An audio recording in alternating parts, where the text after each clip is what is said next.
ರಾಹುಲ್ ಗಾಂಧಿಯವರಿಗೆ ನಿಜವಾಗ್ಲೂ ಅವರ ಆರೋಪಗಳಿಗೆ ಉತ್ತರವೋ ಅಥವಾ ಈ ಸಮಸ್ಯೆಗೆ ಪರಿಹಾರವೋ ಬೇಕಾಗಿಲ್ಲ. ಈ ರೀತಿಯ ಸಂದೇಹಾಸ್ಪದ ನಡವಳಿಕೆಯನ್ನು ನಾವು ಬಾಂಗ್ಲಾದೇಶದ ಘಟನೆಗಳ ಜೊತೆ ಒಂದ್ಸಲಿ ನೋಡಬೇಕು ಸ್ನೇಹಿತರೆ. ರಾಹುಲ್ ಗಾಂಧಿಯವರ ಈ ತಂತ್ರದ ಹಿಂದೆ ಇರೋದು ಜಾಗತಿಕ ಟೂಲ್ ಕಿಟ್. ರಾಹುಲ್ ಗಾಂಧಿಯವರು ಬಾಂಗ್ಲಾದೇಶದಲ್ಲಿ ಆದಂತಹದ್ದನ್ನೇ ಇಲ್ಲಿ ಅದನ್ನ ಕಾಪಿ ಮಾಡ್ಲಿಕ್ಕೆ ಹೊರಟಿದ್ದಾರಾ? ಅರಾಜಕತೆಯ ಸಂದರ್ಭ ಯಾವುದೋ ಸೃಷ್ಟಿ ಆಗ್ತಾ ಇದೆ ಅಂದಾಗಲೇ ಈ ಕಮ್ಯುನಿಸ್ಟರು ಪ್ರತ್ಯಕ್ಷ ಆಗ್ಬಿಡ್ತಾರೆ. ಬೈಡೆನ್ ಸರ್ಕಾರದಲ್ಲಿ ಡೀಪ್ ಸ್ಟೇಟ್ ನೆಟ್ವರ್ಕ್ ಅನ್ನುವಂಥದ್ದು ಎಷ್ಟು ಬಲವಾಗಿತ್ತು, ಪ್ರಬಲವಾಗಿತ್ತು ಅನ್ನೋದನ್ನ ನಾವು ನೋಡಿದ್ದೇವೆ. ಚುನಾವಣೆಯ ಮುಖಾಂತರ ಗೆಲ್ಲೋಕ್ ಆಗ್ತಾ ಇಲ್ವಲ್ಲ, ಏನಾದ್ರೂ ಮಾಡಬೇಕು. ಹಾಗಾಗಿ ರಾಹುಲ್ ಗಾಂಧಿಯವರು ಒಂದಲ್ಲ ಒಂದು ನೆಪವನ್ನು ಹುಡುಕ್ತಾನೇ ಹೊರಟರು. ಅಲ್ಲಿ ಹೇಗೆ ಜಮಾತಿ ಇಸ್ಲಾಮಿಯನ್ನು ಸೇರಿಸಿಕೊಂಡ್ರು, ಇಲ್ಲೂ ಸಹ ಮುಸ್ಲಿಂ ಕಾರ್ಡ್ ಅನ್ನು ಪ್ಲೇ ಮಾಡಿದ್ರು. ಅಮೆರಿಕ ಮತ್ತು ಭಾರತದ ಸಂಬಂಧಕ್ಕೆ ಹುಳಿ ಹೊಂದುವಂತಹ ಕೆಲಸವನ್ನ ರಾಹುಲ್ ಗಾಂಧಿ ವ್ಯವಸ್ಥಿತವಾಗಿ ಮಾಡ್ಕೊಂಡು ಬಂದರು. ಬಾಂಗ್ಲಾದೇಶದಲ್ಲಿ ಆದಂಗೆ ಆಗ್ಬಿಡ್ಬೋದು ಅನ್ನುವಂಥದ್ದು ರಾಹುಲ್ ಗಾಂಧಿಯವರ ಹಗಲುಗನಸು ಇರಬಹುದೇನೋ. ಸೊ ರಾಹುಲ್ ಗಾಂಧಿ ಹೀಗೆಲ್ಲ ಮಾಡ್ತಾರೇನ್ರಿ? ಸಾಧ್ಯನಾ? ಛೇ ಛೇ ಛೇ, ಅವರು ನೆಹರು ಕುಟುಂಬದ ಕುಡಿ. ಸ್ನೇಹಿತರೆ ನಮಸ್ಕಾರ, ಹೊಸದಿಗಂತ ಡಿಜಿಟಲ್ ಚಾನೆಲ್ಗೆ ಸ್ವಾಗತ. ನವದೆಹಲಿಯಲ್ಲಿ ರಾಹುಲ್ ಗಾಂಧಿಯವರು ಇಂದು ಒಂದು ಪ್ರತಿಭಟನೆಯನ್ನು ಮಾಡಿದ್ದಾರೆ. ಅವರಿಗೆ NDA ಒಕ್ಕೂಟದ ಎಲ್ಲ ರಾಜಕೀಯ ಪಕ್ಷಗಳು ಬೆಂಬಲ ಕೊಟ್ಟಿವೆ. ಕೇಂದ್ರೀಯ ಚುನಾವಣಾ ಆಯೋಗದ ವಿರುದ್ಧ. ಚುನಾವಣಾ ಆಯೋಗದಲ್ಲಿ ಮತದಾರರ ಪಟ್ಟಿ ಸಿದ್ಧಪಡಿಸುವಲ್ಲಿ ಅನೇಕ ಅಕ್ರಮಗಳಾಗಿವೆ ಅಂತ ಒಂದು ಆರೋಪ. ಎರಡನೇದು, ಚುನಾವಣಾ ಆಯೋಗ ನಡೆಸಿರುವಂತಹ ಸ್ಪೆಷಲ್ ಇಂಟೆನ್ಸಿವ್ ರಿವಿಷನ್ ಇದನ್ನು ನಿಲ್ಲಿಸಬೇಕು ಅಂತ ಇನ್ನೊಂದು ಆಗ್ರಹ. ಈ ಎರಡೂ ಬೇಡಿಕೆಗಳನ್ನು ಇಟ್ಟುಕೊಂಡು, ಆರೋಪಗಳನ್ನು ಇಟ್ಟುಕೊಂಡು ಪ್ರತಿಭಟನೆಯನ್ನು ಹಮ್ಮಿಕೊಳ್ಳಲಾಗಿತ್ತು. ಎರಡೂ ಒಂದಕ್ಕೊಂದು ತದ್ವಿರುದ್ಧ. ಅಕ್ರಮ ಆಗಿದೆ ಅಂತ ಆರೋಪಿಸೋರು ಅವರೇ, ಅಕ್ರಮಗಳನ್ನು ಸರಿಪಡಿಸೋ ಹೊರಟಿರುವಂಥ ಚುನಾವಣಾ ಆಯೋಗ ಅದನ್ನು ಮಾಡಬಾರ್ದು ಅಂತ ಹೇಳ್ತಾ ಇರೋರು ಅವರೇ. ಚುನಾವಣಾ ಆಯೋಗ ಅಧಿಕೃತವಾಗಿ ದೂರು ಕೊಡಿ ಅಂತಂದರೆ, ಇಲ್ಲ ದೂರು ಕೊಡಲ್ಲ, ನಾನೊಬ್ಬ ರಾಜಕೀಯ ನಾಯಕ, ನಾನು ದೇಶಕ್ಕಷ್ಟೇ ಹೇಳ್ತೀನಿ, ಬೇಕಾದರೆ ನೀವು ಉತ್ತರ ಕೊಡಿ. ಈ ರೀತಿಯ ಉದ್ದಟನದ ಮಾತು. ರಾಹುಲ್ ಗಾಂಧಿಯವರಿಗೆ ನಿಜವಾಗ್ಲೂ ಅವರ ಆರೋಪಗಳಿಗೆ ಉತ್ತರವೋ ಅಥವಾ ಈ ಸಮಸ್ಯೆಗೆ ಪರಿಹಾರವೋ ಬೇಕಾಗಿಲ್ಲ. ಹಾಗನ್ಸುತ್ತೆ ಅವರ ನಡವಳಿಕೆಯನ್ನು ನೋಡಿದರೆ. ನಿಜಕ್ಕೂ ಅವರ ನಡವಳಿಕೆ ಸಂದೇಹಾಸ್ಪದವಾಗಿದೆ ಅಂತಲೇ ಹೇಳಬೇಕು. ಯಾಕಂದರೆ ಚುನಾವಣಾ ಆಯೋಗಕ್ಕೆ ದೂರು ಕೊಡಬೇಕು, ಅದರಲ್ಲಿರುವಂಥ ಅಕ್ರಮಗಳನ್ನು ಎತ್ತಿ ತೋರಿಸಬೇಕು, ದಾಖಲೆಗಳನ್ನು ಕೊಡಬೇಕು. ಆಗ ಚುನಾವಣೆಯನ್ನು ನೀವು ತಪ್ಪಿತಸ್ಥರ ಜಾಗದಲ್ಲಿ ನಿಲ್ಲಿಸ್ಬೋದು. ಅದು ಮಾಡದಲೇ ಈ ರೀತಿ ಹಾದಿರಂಪ ಬೀದಿರಂಪ ಮಾಡೋದಕ್ಕೆ ಕಾಂಗ್ರೆಸ್ ಹೊರಟಿದೆ, ಅದರಲ್ಲೂ ಮುಖ್ಯವಾಗಿ ರಾಹುಲ್ ಗಾಂಧಿ. ಅದಕ್ಕಾಗಿಯೇ ನಾನು ಹೇಳಿದ್ದು ರಾಹುಲ್ ಗಾಂಧಿಯವರ ಈ ನಡೆ ಸಂದೇಹಾಸ್ಪದವಾಗಿದೆ ಅಂತ. ಈ ರೀತಿಯ ಸಂದೇಹಾಸ್ಪದ ನಡವಳಿಕೆಯನ್ನು ನಾವು ಬಾಂಗ್ಲಾದೇಶದ ಘಟನೆಗಳ ಜೊತೆ ಒಂದ್ಸಲಿ ನೋಡಬೇಕು ಸ್ನೇಹಿತರೆ. ಅಂದರೆ ರಾಹುಲ್ ಗಾಂಧಿಯ ಈ ತಂತ್ರಗಾರಿಕೆಯ ಹಿನ್ನೆಲೆ ಇಟ್ಟುಕೊಂಡು ನಾವು ಬಾಂಗ್ಲಾದೇಶದಲ್ಲಿ ಆದಂಥ ಘಟನೆಯನ್ನು ಒಂದ್ಸಲಿ ನೋಡಬೇಕು. ಆಗ ರಾಹುಲ್ ಗಾಂಧಿಯವರ ಈ ಒಂದು ಸ್ಟ್ರಾಟಜಿ ಏನಿದೆ, ಈ ತಂತ್ರ ಏನಿದೆ, ಅದು ನಮಗೆಲ್ಲರಿಗೂ ಸರಿಯಾದ ರೀತಿಯಲ್ಲಿ ಅರ್ಥ ಆಗುತ್ತೆ. ರಾಹುಲ್ ಗಾಂಧಿಯವರ ಈ ತಂತ್ರದ ಹಿಂದೆ ಇರೋದು ಜಾಗತಿಕ ಟೂಲ್ ಕಿಟ್ ಅನ್ನುವಂಥದ್ದನ್ನು ಅವರ ನಡವಳಿಕೆಗಳೇ ತೋರಿಸ್ಕೊಡ್ತಾ ಇವೆ. ಹೇಗೆ ಅಂತ ನಾನು ನಿಮಗೆ ಹೇಳ್ತೇನೆ. ನಾನು ಬಾಂಗ್ಲಾದೇಶದ ಉದಾಹರಣೆಯನ್ನು ತಗೊಂಡೆ. ಬಾಂಗ್ಲಾದೇಶದಲ್ಲೂ ಹೀಗೆ ಚುನಾವಣಾ ವ್ಯವಸ್ಥೆ ಸರಿ ಇಲ್ಲ, ಚುನಾವಣೆ ಅಕ್ರಮವಾಗಿ ನಡೀತು ಅಂತ ಒಂದು ದೊಡ್ಡ ಹೋರಾಟ ಶುರುವಾಯಿತು. ಆ ಹೋರಾಟದ ಹಿನ್ನೆಲೆಯಲ್ಲಿ ಏನೇನೆಲ್ಲ ಆಯಿತು, ಅಂತಿಮವಾಗಿ ಶೇಖ್ ಹಸೀನಾ ಅವರ ಪದಚ್ಯುತಿಗೆ ಅದು ಕಾರಣ ಆಯಿತು. ಇಲ್ಲೂ ಸಹ ನರೇಂದ್ರ ಮೋದಿಯವರನ್ನು ಚುನಾವಣೆಯ ಮುಖಾಂತರ ಸೋಲಿಸೋದಕ್ಕೆ ಸಾಧ್ಯ ಇಲ್ಲ ಅಂತ ಮನವರಿಕೆ ಆದಾಗ ರಾಹುಲ್ ಗಾಂಧಿಯವರು ಬಾಂಗ್ಲಾದೇಶದಲ್ಲಿ ಆದಂತಹದ್ದನ್ನೇ ಇಲ್ಲಿ ಅದನ್ನು ಕಾಪಿ ಮಾಡಲಿಕ್ಕೆ ಹೊರಟಿದ್ದಾರಾ? ಈ ರೀತಿಯ ಸಂದೇಹಗಳು ಈಗ ದಟ್ಟಾಗ್ತಾ ಇದೆ. ಅಲ್ಲೂ ಸಹ ಶೇಖ್ ಹಸೀನಾ 3 ಬಾರಿ ಸತತವಾಗಿ ಗೆದ್ದರು. 4ನೇ ಬಾರಿ ಅವರು ಗೆಲ್ಲಬಾರ್ದು ಅಂತ ಏನೆಲ್ಲ ಸಾಹಸಗಳನ್ನು ಮಾಡಿದ್ರು, ಚುನಾವಣೆಯ ಅಕ್ರಮ ಹೆಸರುಗಳನ್ನ ಇಟ್ಟುಕೊಂಡ್ರು. ಇಲ್ಲೂ ಸಹ ನರೇಂದ್ರ ಮೋದಿ 3 ಬಾರಿ ಈಗಾಗಲೇ ಗೆದ್ದಿದ್ದಾರೆ. ಇದನ್ನು ಸಹಿಸ್ಕೊಳ್ಳೋಕ್ಕಾಗದಲೇ ರಾಹುಲ್ ಅದೇ ತಂತ್ರವನ್ನು ಅನುಸರಿಸೋದಕ್ಕೆ ಹೊರಟಿದ್ದಾರಾ? ಒಂದ್ಸಲಿ ಕ್ಲಿಯರಾಗಿ ನೋಡ್ಬೋಣ ಬಾಂಗ್ಲಾದೇಶದಲ್ಲಿ ಏನಾಯಿತು ಅಂತ. ಬಾಂಗ್ಲಾದೇಶದಲ್ಲಿ 2 ಪ್ರಮುಖವಾದಂಥ ರಾಜಕೀಯ ಪಕ್ಷಗಳು, ಆವಾಮಿ ಲೀಗ್ ಮತ್ತು ಬಾಂಗ್ಲಾದೇಶ್ ನ್ಯಾಷನಲ್ ಪಾರ್ಟಿ. ಆವಾಮಿ ಲೀಗ್ನ ಅಧ್ಯಕ್ಷೆ ಶೇಖ್ ಹಸೀನಾ 2024ರಲ್ಲಿ ಪ್ರಧಾನಿಯಾಗಿದ್ದರು. ಸತತವಾಗಿ 3 ಬಾರಿ ಗೆದ್ದು 4ನೇ ಬಾರಿಗೆ ಅವರು ಚುನಾವಣೆ ಎದುರಿಸಬೇಕಾಗಿತ್ತು. ಇನ್ನೊಬ್ಬರು ಮಾಜಿ ಪ್ರಧಾನಿ ಖಲೀದಾ ಜಿಯಾ, ಅವರು ಬಾಂಗ್ಲಾದೇಶ್ ನ್ಯಾಷನಲ್ ಪಾರ್ಟಿಯ ಅಧ್ಯಕ್ಷೆ. ಇಬ್ಬರು ಮಹಿಳಾ ಮಣಿಗಳ ನಡುವೆ ಬಾಂಗ್ಲಾದೇಶದ ರಾಜಕೀಯ ಜಿದ್ದಾಜಿದ್ದಿನಿಂದ ಕೂಡಿತ್ತು. ಯಾವಾಗ 3 ಬಾರಿ ಶೇಖ್ ಹಸೀನಾ ಗೆದ್ದರೋ ಅಲ್ಲಿನ ವಿರೋಧ ಪಕ್ಷಕ್ಕೆ ಒಂದು ಸಂದೇಹ ಶುರುವಾಯಿತು ತನ್ನದೇ ಶಕ್ತಿಯ ಮೇಲೆ. ಚುನಾವಣೆಗಳ ಮುಖಾಂತರ ಇವರನ್ನು ಸೋಲಿಸೋದಕ್ಕಾಗೋದಿಲ್ಲ. ಸೊ ಏನಾದರೂ ಒಂದು ತಂತ್ರವನ್ನು ಹೂಡಬೇಕು ಅಂತ. ಸೊ ಆಗ ಅಲ್ಲಿನ ಆಡಳಿತದ ಹುಳುಕುಗಳನ್ನು ಒಂದು ನೆಪವಾಗಿ ಇಟ್ಟುಕೊಂಡು ಶೇಖ್ ಹಸೀನಾ ವಿರುದ್ಧ ಹೋರಾಟವನ್ನು ಆರಂಭಿಸಿದರು. ಕಳೆದ ಬಾರಿ ಅಂದರೆ 2019ರಲ್ಲಿ ಶೇಖ್ ಹಸೀನಾ ಗೆದ್ದದ್ದು ಚುನಾವಣಾ ಅಕ್ರಮದ ಮುಖಾಂತರ. ಮುಂದಿನ ಬಾರಿಯೂ ಅವರದೇ ನೇತೃತ್ವದಲ್ಲಿ ನಾವು ಚುನಾವಣೆಯನ್ನು ಎದುರಿಸೋದಾದರೆ ಮತ್ತೆ ಚುನಾವಣಾ ಅಕ್ರಮದ ಮುಖಾಂತರವೇ ಶೇಖ್ ಹಸೀನಾ ಮತ್ತೆ ಪ್ರಧಾನಿಯಾಗಿಬಿಡ್ತಾರೆ. ಹಾಗಾಗಿ ಶೇಖ್ ಹಸೀನಾ ಸರ್ಕಾರವನ್ನು ಪದಚ್ಯುತಗೊಳಿಸಿ ಒಂದು ಮಧ್ಯಂತರ ಸರ್ಕಾರದ ನೇತೃತ್ವದಲ್ಲಿ ನಾವು ಚುನಾವಣೆಯನ್ನು ಎದುರಿಸಬೇಕು ಅನ್ನುವಂಥ ಒಂದು ಹೊಸ ತಂತ್ರವನ್ನು ಬಾಂಗ್ಲಾದೇಶ್ ನ್ಯಾಷನಲ್ ಪಾರ್ಟಿ ಬಿಡ್ತು. ಅದಕ್ಕೆ ಹೋರಾಟಗಳು ಆರಂಭ ಆಯಿತು. ಡೆಲಿಬರೇಟ್ಲಿ ಹಿಂಸಾತ್ಮಕವಾದ ಪ್ರತಿಭಟನೆಗಳು ನಡೆದವು. ಬೇಕಂತಲೇ ಕಲ್ಲು ತೂರಾಟಗಳು, ಆವಾಮಿ ಲೀಗ್ ಕಚೇರಿಗಳ ಧ್ವಂಸ, ಆವಾಮಿ ಲೀಗ್ ಕಾರ್ಯಕರ್ತರ ಮೇಲೆ ದಾಳಿ.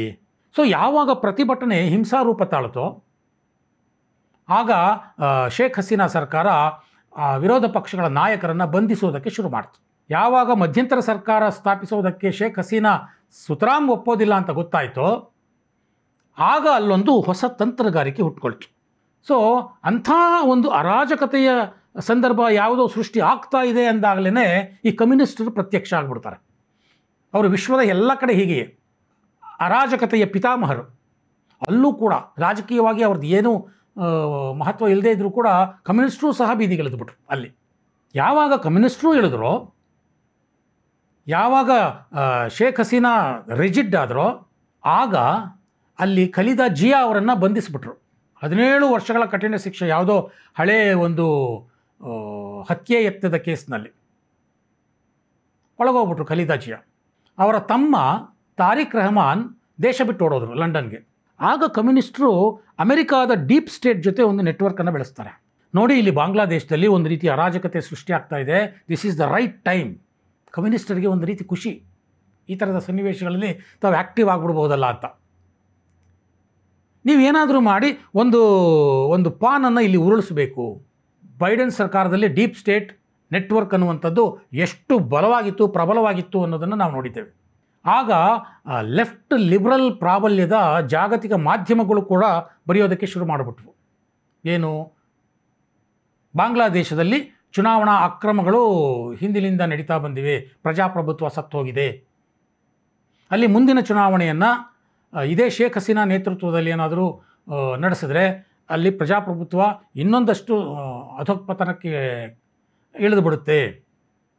ಹಾಗಾಗಿ ಅಲ್ಲಿ ಮಧ್ಯಂತರ ಸರ್ಕಾರ ಬರೋದೇ ಸೂಕ್ತ ಅನ್ನುವಂಥದ್ದು ಬಾಂಗ್ಲಾದೇಶಿಯರ ಇರಾದೆ ಆಗಿದೆ ಅನ್ನೋ ರೀತಿಯಲ್ಲಿ ಲೆಫ್ಟ್ ಲಿಬರಲ್ ಪ್ರಾಬಲ್ಯದ ಪತ್ರಿಕೆಗಳು ಬರೆಯೋದಕ್ಕೆ ಶುರುವಾದವು.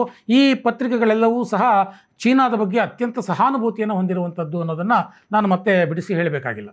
ಸೊ ಯಾವಾಗ ಈ ಜಾಗತಿಕ ಮಟ್ಟದಲ್ಲಿ ಈ ರೀತಿಯ ಒತ್ತಡ ಶುರುವಾಯಿತೋ ಶೇಖ್ ಹಸೀನಾ ಸರ್ಕಾರ ಬೇರೆ ಬೇರೆ ದೇಶಗಳ ಪ್ರತಿನಿಧಿಗಳಿಗೆ ಆಹ್ವಾನ ಕೊಡ್ತು.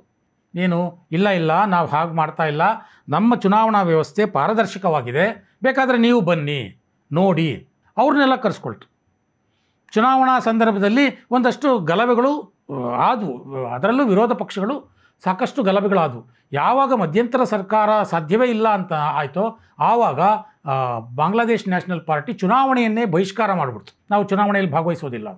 ಆದರೂ ಶೇಖ್ ಹಸೀನಾ ತನ್ನ ಪಟ್ಟು ಬಿಡಲಿಲ್ಲ. ಏನಾದರೂ ಆಗಲಿ ನನ್ನ ನೇತೃತ್ವದಲ್ಲೇ ಚುನಾವಣೆ ಆಗಬೇಕು ಅಂತ ಚುನಾವಣೆ ನಡೆಸಿದ್ರು. ಚುನಾವಣೆ ನಡೆಸಿದ ನಂತರದಲ್ಲಿ ಆ ಸಂದರ್ಭದಲ್ಲಿ ಸಾಕಷ್ಟು ಹಿಂಸಾತ್ಮಕ ಘಟನೆಗಳು ನಡೆದವು. ಅದಾದ ನಂತರದಲ್ಲಿ ಚುನಾವಣೆ ಮತದಾನವೂ ನಡೀತು. ನಾರ್ಮಲ್ ಮತದಾನಕ್ಕಿಂತ ಬಹಳ ಕಡಿಮೆ ಶೇಕಡಾವಾರು ಮತ ನಡೀತು. 35% 40% ಮತದಾನ ಆಯಿತು. 299 ಸ್ಥಾನಗಳ ಪೈಕಿ ಶೇಖ್ ಹಸೀನಾ 223 ಸ್ಥಾನಗಳಲ್ಲಿ ಜಯಭೇರಿ ಗಳಿಸಿ ಮತ್ತೆ ಪ್ರಧಾನಿ ಆದರು. ಇದು ಸಹಿಸೋಕ್ಕಾಗ್ತಾ ಇಲ್ಲ ಅಲ್ಲಿನ ರಾಜಕೀಯ ಪಕ್ಷಗಳಿಗೆ, ಅದಕ್ಕಿಂತಲೂ ಹೆಚ್ಚಾಗಿ ಅಲ್ಲಿನ ಕಮ್ಯುನಿಸ್ಟರಿಗೆ. ಏನಾದರೂ ಮಾಡಿ ಈ ಸರ್ಕಾರವನ್ನು ಉರುಳಿಸಬೇಕು. ಆವಾಗ ಒಂದು ಕಿತಾಪತಿ ತೆಗೆದರು, ಅಮೆರಿಕಾದ ಡೀಪ್ ಸ್ಟೇಟ್ಗೆ ಹಚ್ಕೊಡೋದು. ನೋಡಿ, ನೀವು ಅವಾಗ ಕೇಳಿದ್ರಿ ಸೇಂಟ್ ಮಾರ್ಟಿನ್ ಐಲ್ಯಾಂಡನ್ನು ಅಮೆರಿಕಾಗೆ ಬಿಟ್ಕೊಡಿ ಅಂತ. ಶೇಖ್ ಹಸೀನಾ ಬಿಟ್ಕೊಟ್ಟಿರಲಿಲ್ಲ. ಈಗ ಸರಿಯಾದ ಸಮಯ ಶೇಖ್ ಹಸೀನಾರನ್ನು ಪದಚ್ಯುತಗೊಳಿಸೋದಕ್ಕೆ, ಏನಾದರೂ ಮಾಡಿ ಅನ್ನುವಂಥ ಒಂದು ಮನವಿಯನ್ನು ಅಲ್ಲಿನ ಕಮ್ಯುನಿಸ್ಟರು ಮಾಡಿದ್ರು. ಸರಿ ಶುರುವಾಯಿತು ತಂತ್ರಗಾರಿಕೆ. ಅಲ್ಲಿನ ಡೀಪ್ ಸ್ಟೇಟ್ ನೆಟ್ವರ್ಕ್, ಅದರಲ್ಲೂ ಜೋ ಬೈಡನ್ ಆಡಳಿತಾವಧಿಯಲ್ಲಿ ಭಾಳ ಆಕ್ಟಿವ್ ಆಗಿತ್ತು ಭಾರತದ ವಿರುದ್ಧ. ಸೊ ಅಮೆರಿಕ ಭಾಳ ಆ್ಯಕ್ಟಿವ್ ಆಯಿತು, ಜೋ ಬೈಡನ್ ಆಡಳಿತ ಆ್ಯಕ್ಟಿವ್ ಆಯಿತು, ಡೀಪ್ ಸ್ಟೇಟ್ ನೆಟ್ವರ್ಕ್ ಆ್ಯಕ್ಟಿವ್ ಆಯಿತು, ಇಲ್ಲಿನ ಕಮ್ಯುನಿಸ್ಟರು ಆ್ಯಕ್ಟಿವ್ ಆದರು, ಜಮಾತಿ ಇಸ್ಲಾಮಿ ಜೊತೆ ಸಂಪರ್ಕ ಬೆಳೆಸಿದ್ರು, ಅವರನ್ನು ಸಹ ಈ ರಾಜಕೀಯ ಹೋರಾಟದಲ್ಲಿ ಬಳಸ್ಕೊಂಡ್ರು. ಅವರೂ ಸಹ ಶೇಖ್ ಹಸೀನಾ ವಿರುದ್ಧ ತೊಡೆ ತಟ್ಟಿದ್ರು. ಹಾಗಾಗಿ ಅವರನ್ನು ಸಹ ಈ ನೆಟ್ವರ್ಕ್ನಲ್ಲಿ ಅವರು ಬಳಸ್ಕೊಂಡ್ರು. ಜೊತೆಗೆ ಪಾಕಿಸ್ತಾನ ಕೈ ಜೋಡಿಸ್ತು, ISI ಕೈ ಜೋಡಿಸ್ತು, ಚೀನಾ ಸಹ ಹಿಂದಿನಿಂದಲೂ ಸಹ ಅದು ತನ್ನ ಕಿತಾಪತಿಗಳನ್ನು ಮುಂದುವರಿಸಿತ್ತು. ಸೊ ಇದೆಲ್ಲ ನೆಟ್ವರ್ಕ್ ಒಟ್ಟಾಗಿದ್ದ ಪರಿಣಾಮ ಬಾಂಗ್ಲಾದೇಶದ ಹೋರಾಟಕ್ಕೆ ಒಂದು ರೀತಿಯಲ್ಲಿ ನೈತಿಕ ಬೆಂಬಲ ಸಿಕ್ಕದಂಗಾಯಿತು, ಜೊತೆಗೆ ಹಣ ಬೆಂಬಲದ ಹರಿವು ಜೋರಾಯಿತು. ಅದಾದ ನಂತರದಲ್ಲಿ ಅಲ್ಲಿ ಒಂದು ವಿದ್ಯಾರ್ಥಿ ಹೋರಾಟ ಅನ್ನುವಂಥದ್ದನ್ನು ಶುರು ಮಾಡಲಾಯಿತು. ಅದೂ ಸಹ ಡೀಪ್ ಸ್ಟೇಟ್ನ ಒಂದು ಕುಮ್ಮಕ್ಕಿನ ಮೇರೆಗೆ ಆ ವಿದ್ಯಾರ್ಥಿಗಳು ನಮಗೆ ಕೆಲವು ಬೇಡಿಕೆಗಳನ್ನಿಟ್ಟು ಶುರು ಮಾಡಿದಂಥ ಹೋರಾಟ ಕೊನೆಗೆ ಅದು ಪ್ರಧಾನಮಂತ್ರಿಯವರ ಕಾರ್ಯಾಲಯಕ್ಕೆ ಮುತ್ತಿಗೆ ಹಾಕುವವರೆಗೆ ಹೋಯಿತು. ಪರಿಸ್ಥಿತಿ ವಿಕೋಪಕ್ಕೆ ಹೋಗೋದನ್ನು ನೋಡಿ ಶೇಖ್ ಹಸೀನಾ ಅಲ್ಲಿಂದ ಪರಾರಿಯಾಗಿ ಭಾರತಕ್ಕೆ ಬಂದರು. ಈಗ ಮೊಹಮ್ಮದ್ ಯೂನಿಸ್ ಅಂದರೆ ಅಮೆರಿಕಾದ ಗುಲಾಮ, ಆತನನ್ನು ಅಮೆರಿಕ ಅಲ್ಲಿ ಮಧ್ಯಂತರ ಸರ್ಕಾರದ ಉಸ್ತುವಾರಿಯನ್ನಾಗಿ ನೇಮಿಸಿದೆ. ತನಗೆ ಬೇಕಾದ ಹಾಗೆ ಅದು ಅಲ್ಲಿ ಆತನಿಂದ ಕೆಲಸಗಳನ್ನು ಮಾಡಿಸ್ಕೊಳ್ತಾ ಇದೆ. ಗೊತ್ತಾಯ್ತಲ್ಲ? ಸೊ ಇಷ್ಟು ಬಾಂಗ್ಲಾದೇಶದಲ್ಲಿ ಆಗಿತ್ತು. ಇದಕ್ಕೂ ಭಾರತಕ್ಕೂ ಏನು ಸಂಬಂಧ ಹಾಗಾದರೆ? ಅಲ್ಲಿ ಏನಾಯಿತು ನೋಡಿದ್ದೀರಾ? ನಾನು ಇಲ್ಲಿನ ಟೈಮ್ ಲೈನನ್ನು ನಿಮ್ಗೆ ಹೇಳ್ತಾ ಹೋಗ್ತೇನೆ.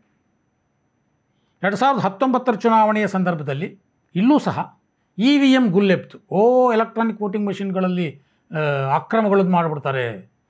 ಏನು ಎಲ್ಲ ಕ್ಷೇತ್ರಗಳಲ್ಲೂ ಅದೇ ಕಾಂಗ್ರೆಸ್ದು EVM ಗುಮ್ಮ. ಮೋದಿ ಗೆದ್ದಿರೋದು EVM ಇಂದ. ಮತ್ತೆ ಬ್ಯಾಲೆಟ್ ಬಾಕ್ಸ್ ಎಲೆಕ್ಷನ್ ಬರಬೇಕು. ಫ್ಯಾಟ್ ಸುಪ್ರೀಂ ಕೋರ್ಟು ಚೀಮಾರಿಯಾಗಿ ಕಳಿಸ್ತು. ಹೋರಿ ನಿಮ್ಗೇನು ಕೆಲಸ ಇಲ್ವೇನ್ರಿ, EVM ಕರೆಕ್ಟಾಗಿದೆ, ಹೋಗಿ ಕೆಲಸ ಮಾಡಿರಿ. ಅಷ್ಟಕ್ಕೆ ಸುಮ್ಮನಾಗಬೇಕಲ್ಲ, ಆಗಲಿಲ್ಲ. ಯಾಕಂತಂದರೆ ಚುನಾವಣೆಯ ಮುಖಾಂತರ ಗೆಲ್ಲೋಕ್ಕಾಗ್ತಾ ಇಲ್ವಲ್ಲ, ಏನಾದರೂ ಮಾಡಬೇಕು. ಹಾಗಾಗಿ ರಾಹುಲ್ ಗಾಂಧಿಯವರು ಒಂದಲ್ಲ ಒಂದು ನೆಪವನ್ನು ಹುಡುಕ್ತಾನೇ ಹೊರಟರು. EVM ಅಂತೆ, ಪೆಗಾಸಿಸ್ ಅಂತೆ, ರಾಫೇಲ್ ಅಂತೆ, ಯಾವುದ್ರಲ್ಲಾದರೂ ಏನಾದರೂ ಒಂದು ಹಿಡಿತ ಸಿಗುತ್ತೇನೋ ನೋಡೋಣ ಅಂತ. ಯಾವುದರಲ್ಲೂ ಅವರಿಗೆ ಒಂದು ಹಿಡಿತ ಸಿಗಲಿಲ್ಲ. ಹಾಗಾಗಿ ಅವ್ರಿಗೆಲ್ಲ ಕಡೆ ಹಿನ್ನಡೆನೇ ಆಯಿತು. ಆಗ ಸಿಕ್ಕಿದ್ದು ಚುನಾವಣಾ ಆಯೋಗ. ಚುನಾವಣಾ ಆಯೋಗ ಕೈಗೊಂಡಂತಹ ಸ್ಪೆಷಲ್ ಇಂಟೆನ್ಸಿವ್ ರಿವಿಷನ್ ಏನಿದೆ ಬಿಹಾರದಲ್ಲಿ, ಅದು ರಾಹುಲ್ ಗಾಂಧಿಯ ಕೈಗೆ ಸಿಕ್ತು. ಅದನ್ನು ಹಿಡ್ಕೊಂಡು ಹೋರಾಟ ಮಾಡೋದಕ್ಕೆ ಶುರು ಮಾಡಿದ್ರು ರಾಹುಲ್ ಗಾಂಧಿ. ಅಲ್ಲಿ ಹೇಗೆ ಜಮಾತಿ ಇಸ್ಲಾಮಿಯನ್ನು ಸೇರಿಸ್ಕೊಂಡ್ರು, ಇಲ್ಲೂ ಸಹ ಮುಸ್ಲಿಂ ಕಾರ್ಡನ್ನು ಪ್ಲೇ ಮಾಡಿದ್ರು. ಬಿಹಾರ್ನಲ್ಲಿ ಇಂಟೆನ್ಸಿವ್ ರಿವಿಷನ್ ಆಗಿಬಿಟ್ರೆ ಮುಸ್ಲಿಮರ ವೋಟ್ಗಳೆಲ್ಲ ಹೋಗ್ಬಿಡುತ್ತೆ. ಚುನಾವಣಾ ಆಯೋಗ ಮುಸ್ಲಿಮರ ವೋಟನ್ನು ಕದಿಯೋದಕ್ಕೆ ನೋಡ್ತಾ ಇದೆ. ಸೊ ಈ ರೀತಿ ಮಾತನಾಡುವ ಮುಖಾಂತರ ಮುಸ್ಲಿಮರನ್ನು ಎತ್ತಿ ಕಟ್ಟುವಂಥ ಒಂದು ಪ್ರಯತ್ನ ವ್ಯವಸ್ಥಿತವಾಗಿ ಆಯಿತು. ಅಲ್ಲೂ ಸಹ ಅದೇ ಆಗಿತ್ತು ಬಾಂಗ್ಲಾದೇಶದಲ್ಲಿ. ಅಮೆರಿಕ ಕೇಳಿದಂತಹ ಸೇಂಟ್ ಮಾರ್ಟಿನ್ ಐಲ್ಯಾಂಡನ್ನು ಶೇಖ್ ಹಸೀನಾ ಕೊಟ್ಟಿರಲಿಲ್ಲ, ನಿರಾಕರಿಸಿದರು. ಅದೇ ರೀತಿ ಇಲ್ಲೂ ಸಹ ಮೋದಿ ವಾಣಿಜ್ಯ ಒಪ್ಪಂದಕ್ಕೆ ಸಹಿ ಹಾಕೋದಕ್ಕೆ ನಿರಾಕರಿಸಿದರು. ನೋಡಿ ಹೇಗಿದೆ ಒಂದಕ್ಕೊಂದು ತಾಳೆ.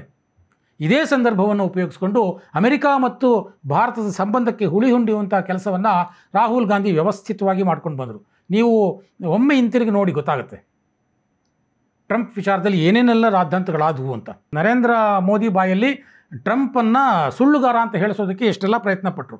ಆ ಮುಖಾಂತರ ಎರಡೂ ದೇಶಗಳ ನಡುವೆ ಯಾವ ವ್ಯಾಪಾರ ಸಂಬಂಧಗಳು ನಡೀಬಾರ್ದು, ಇರುವಂಥ ಒಂದಷ್ಟು ಸಂಬಂಧವು ಹಾಳಾಗಬೇಕು ಅನ್ನುವಂಥದ್ದು ರಾಹುಲ್ ಗಾಂಧಿ ಉದ್ದೇಶ ಅನ್ನೋದು ಸಾಕಷ್ಟು ಪಂಡಿತರು ಹೇಳುವಂಥ ಮಾತು. ಅದರಿಂದಲೂ ಏನೂ ಆಗಲ್ಲ ಅನ್ನೋದು ರಾಹುಲ್ ಗಾಂಧಿ ಗೊತ್ತಾಯಿತು. ಆದರೆ ಒಂದು ಸೂಕ್ಷ್ಮ ವಿಚಾರವನ್ನು ಇಲ್ಲಿ ರಾಹುಲ್ ಗಾಂಧಿ ಚೆನ್ನಾಗಿ ತಿಳ್ಕೊಂಡ್ರು. ಏನು? ಚುನಾವಣಾ ವ್ಯವಸ್ಥೆ ಸರಿ ಇಲ್ಲ ಅಂದ್ಬಿಟ್ರೆ ಮುಂದಿನ ತನ್ನ ದಾರಿ ಸುಗಮ ಆಗಿಬಿಡುತ್ತೆ. ಬಾಂಗ್ಲಾದೇಶದಲ್ಲೂ ಅದೇ ಆಗಿದ್ದು. ಭಾರತದಲ್ಲಿ ಚುನಾವಣಾ ವ್ಯವಸ್ಥೆ ಸತ್ತಿದೆ, ಪ್ರಜಾಪ್ರಭುತ್ವ ಸತ್ತಿದೆ ಅಂತ ಹೇಳೋದ್ರ ಮುಖಾಂತರ ಜಾಗತಿಕ ಮಾಧ್ಯಮಗಳ ಗಮನವನ್ನು ಸೆಳೆದುಬಿಡಬೇಕು. ಆಗ ಭಾರತದ ಮೇಲೆ ಒತ್ತಡ ಬರುತ್ತೆ. ಬಾಂಗ್ಲಾದೇಶದಲ್ಲಿ ಆದಂಗೆ ಆಗ್ಬಿಡ್ಬೋದು ಅನ್ನುವಂಥದ್ದು ರಾಹುಲ್ ಗಾಂಧಿಯವರ ಹಗಲುಗನಸು ಇರ್ಬೋದೇನೋಪ್ಪ. ಸೊ ದಿಢೀರಂತ ಏನೋ ಆಟಮ್ ಬಾಂಬ್ ಸಿಡಿಸ್ತೀವಿ ಅಂದರು, ಬಂದರು, ಬೆಂಗಳೂರಿನಲ್ಲಿ ಏನೋ ಒಂದು ಹೇಳಿದ್ರು, ಅದಕ್ಕೆ ಮುಂಚೆನೇ ಒಂದಷ್ಟು ಪ್ರೆಸ್ ಮೀಟ್ ಮಾಡಿದ್ರು. ಆಮೇಲೆ ಅವೆಲ್ಲ ಸುಳ್ಳು ಅನ್ನೋದು ಒಂದೊಂದೇ ಗೊತ್ತಾಗ್ತಾ ಬಂತು. ಆದರೂ ಇವತ್ತು ನವದೆಹಲಿಯಲ್ಲಿ ಮತ್ತೆ ಪ್ರತಿಭಟನೆಯನ್ನು ಮುಂದುವರಿಸಿದ್ದಾರೆ. ಇದು ರಾಜಕೀಯ ಪ್ರತಿಭಟನೆ ಇಲ್ಲ, ಇದು ದೇಶದ ಚುನಾವಣಾ ವ್ಯವಸ್ಥೆಯನ್ನು ಬಲಗೊಳಿಸುವ ಪ್ರತಿಭಟನೆ. ರಾಹುಲ್ ಗಾಂಧಿಯವರ ಉದ್ದೇಶ ಸ್ಪಷ್ಟವಾಗಿದೆ ಸ್ನೇಹಿತರೆ. ಚುನಾವಣಾ ವ್ಯವಸ್ಥೆಯನ್ನು ಇಟ್ಟುಕೊಂಡೇ ಅವರು ಇನ್ನು ಮುಂದಿನ ದಿನಗಳಲ್ಲಿ 2029 ಎಲೆಕ್ಷನ್ವರೆಗೂ ಇದೇ ಹಾದಿರಂಪ ಬೀದಿರಂಪ, ಎಲ್ಲೂ ಯಾವುದೇ ಒಂದು ಸಾಕ್ಷಿ ಕೊಡೋದಿಲ್ಲ. ಸುಮ್ಮನೆ ಜನಗಳನ್ನು ಈ ವಿಚಾರದಲ್ಲಿ ಹಾದಿ ತಪ್ಪಿಸೋದು, ಚುನಾವಣಾ ವ್ಯವಸ್ಥೆಯ ಮೇಲೆ ಜನ ಇಟ್ಟಿರುವಂಥ ನಂಬಿಕೆಯನ್ನು ಹಾಳುಗೆಡುವುದು,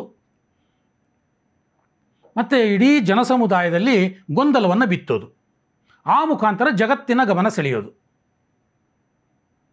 ಜಗತ್ತಿನ ಬೇರೆ ಬೇರೆ ದೇಶಗಳು, ಬೇರೆ ಬೇರೆ ಮಾಧ್ಯಮಗಳು ಆಗ ಭಾರತದ ಮೇಲೆ ಒತ್ತಡ ಹಾಕಬೇಕು. ನರೇಂದ್ರ ಮೋದಿಯವರನ್ನು ಏನಾದರೂ ಮಾಡಿ ಚುನಾವಣೆಯಲ್ಲಿ ಸೋಲಿಸೋಕ್ಕಾಗದೇ ಇದ್ದರೂ ಕೂಡ ಬೇರೆ ಯಾವುದಾದ್ರೂ ರೂಪದಲ್ಲಿ ಅವರನ್ನು ಮಣಿಸಬೇಕು.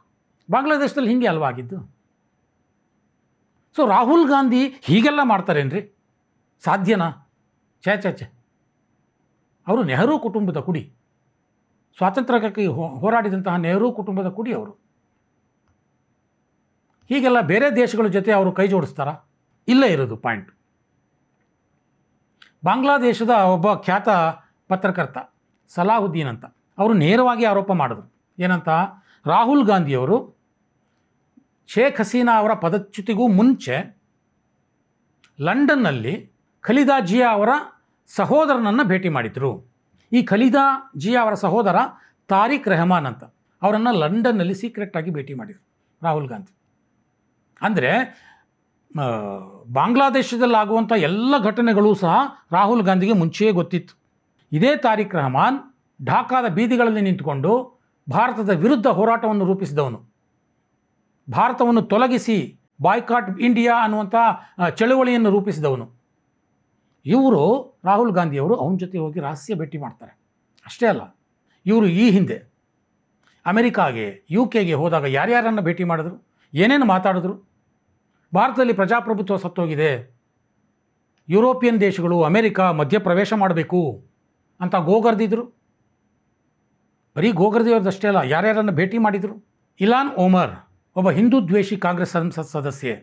ರೋ ಖನ್ನಾ ಭಾರತೀಯ ಮೂಲದವನಾದರೂ ಪಾಕಿಸ್ತಾನ ಪರ ಒಲವು ಇರುವಂಥವನು, ಪ್ರೋ ಪಾಕ್ ಲಾಬಿಯಲ್ಲಿ ತನ್ನನ್ನು ತಾನು ಸೇರಿಸಿಕೊಂಡು ಈ ಭಾರತದ ವಿರುದ್ಧವೇ ಲಾಬಿ ಮಾಡ್ತಿದ್ದಂಥವನು ಅವನು ಅಮೆರಿಕಾದಲ್ಲಿ. ಬಾರ್ಬರಾ ಲೀ, ಈಕೆ ಅಮೆರಿಕಾಗೆ ಮೋದಿಗೆ ಎಂಟ್ರಿ ಕೊಡಬಾರ್ದು ಅಂತ ದೊಡ್ಡ ಮಟ್ಟದ ಹೋರಾಟವನ್ನೇ ಮಾಡಿದವಳು. ಇಷ್ಟೇ ಅಲ್ಲ, ಇನ್ನೊಬ್ಬ ಅಲ್ಲಿ ಪಾಕಿಸ್ತಾನದ ಪತ್ರಕರ್ತ ಒಬ್ಬ ಇದ್ದಾನೆ, ಫಜಲ್ ಅಂತ. ಅವನು ಅಮೆರಿಕಾದಲ್ಲಿ ಯಾವುದೇ ಪತ್ರಿಕಾಗೋಷ್ಠಿ ಆದರೆ ವಾಷಿಂಗ್ಟನಲ್ಲಿ ಅಲ್ಲೋ ಕೂತ್ಕೊಂಡು ಭಾರತ ದ್ವೇಷಿ ಪ್ರಶ್ನೆಗಳನ್ನು ಅಮೆರಿಕಾಗೆ ಕೇಳ್ತಾನೆ. ಅಲ್ಲಿಂದ ಭಾರತ ದ್ವೇಷಿ ಉತ್ತರಗಳನ್ನೇ ಪಡ್ಕೊಂಡು ಅದು ಇಡೀ ವಿಶ್ವದಾದ್ಯಂತ ಅದು ಪ್ರಚಾರ ಗಿಟ್ಟಿಸುವಾಗ ಮಾಡ್ತಾನೆ. ಅವನನ್ನೂ ಸಹ ರಾಹುಲ್ ಗಾಂಧಿ ಭೇಟಿ ಮಾಡಿದ್ದಾರೆ ತಾವು ವಿದೇಶಕ್ಕೆ ಪ್ರವಾಸಕ್ಕೆ ಹೋದಾಗ. ಅಂದರೆ ರಾಹುಲ್ ಗಾಂಧಿಯವರು ನಿರಂತರವಾಗಿ ಈ ಪ್ರಯತ್ನದಲ್ಲೇ ಇದ್ದಾರೆ ಅನ್ನುವಂಥದ್ದು ಇದರಿಂದ ಸ್ಪಷ್ಟವಾಗಿ ಗೊತ್ತಾಗುತ್ತೆ. ಈಗಲೂ ಸಹ ಅವರ ಪ್ರಯತ್ನ ಇದೇ ಹಾದಿಯಲ್ಲಿದೆ. ಯಾವ ಹಾದಿಯಲ್ಲಿ?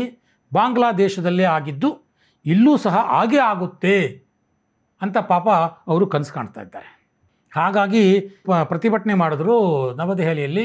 ಇದು ಇವತ್ತಿಗೆ ನಿಲ್ಲೋದಿಲ್ಲ ಸ್ನೇಹಿತರೆ. ಮುಂದಿನ ದಿನಗಳಲ್ಲಿ ಪಶ್ಚಿಮ ಬಂಗಾಳದಲ್ಲಿ ಚುನಾವಣೆ ಆಗುತ್ತೆ. ಅಲ್ಲೂ ಸಹ ಇದೆ. ಮತದಾರರ ಪಟ್ಟಿನ ಸರಿ ಮಾಡಿ ಅಂತ ಹೇಳೋರು ಕಾಂಗ್ರೆಸ್ನವರೇ, ಸರಿ ಮಾಡೋಕ್ಕೆ ಹೋದರೆ ಇದು ಸರಿ ಇಲ್ಲ ಅಂತ ಹೇಳೋದು ಕಾಂಗ್ರೆಸ್ನವರೇ. ಒಟ್ಟಾರೆಯಾಗಿ ಇದು ನಿರಂತರವಾಗಿ ದೇಶದ ಹೆಸರನ್ನು ಕೆಡಿಸ್ತಾ ಇರಬೇಕು, ದೇಶದ ಪ್ರಜಾಪ್ರಭುತ್ವಕ್ಕೆ ಕಳಂಕ ಮೆಚ್ಚುತ್ತಾ ಇರಬೇಕು. ಯಾವತ್ತೋ ಒಂದು ದಿನ ಅಮೆರಿಕನ್ನರೋ ಯುರೋಪಿಯನ್ನರೋ ಎಲ್ಲ ಒಟ್ಟಾಗಿ ಬಂದು ಮೋದಿಯನ್ನು ಪದಚ್ಯುತಗೊಳಿಸಿ ನನ್ನನ್ನು ಅಲ್ಲಿ ಮೊಹಮ್ಮದ್ ಯೂನಿಸ್ನ ಕೂರಿಸಿದಾಗೆ ನನ್ನನ್ನು ಇಲ್ಲಿ ಕೂರಿಸ್ತಾರೆ ಅನ್ನುವಂಥ ಒಂದು ಭ್ರಮೆಯಲ್ಲಿ ರಾಹುಲ್ ಗಾಂಧಿಯವರು ಇದ್ದಾಗ ಕಾಣ್ತಾ ಇದೆ. ಹಾಗಾಗಿ ರಾಹುಲ್ ಗಾಂಧಿಯವರು ತಮ್ಮದೇ ಆರೋಪಕ್ಕೆ ಯಾವಾಗ ಸಾಕ್ಷಿ ಕೊಡೋದಕ್ಕೆ ಅಥವಾ ದೂರು ಕೊಡೋದಕ್ಕೂ ಸಹ ಹಿಂಜರಿದ್ರೋ ಈ ರೀತಿಯ ಸಂದೇಹಗಳು ಗಟ್ಟಿಯಾಗ್ತಾ ಹೋಗ್ತಿವೆ. ದೇಶದ ಜನ ಎಚ್ಚೆತ್ತುಕೊಳ್ಬೇಕಷ್ಟೆ.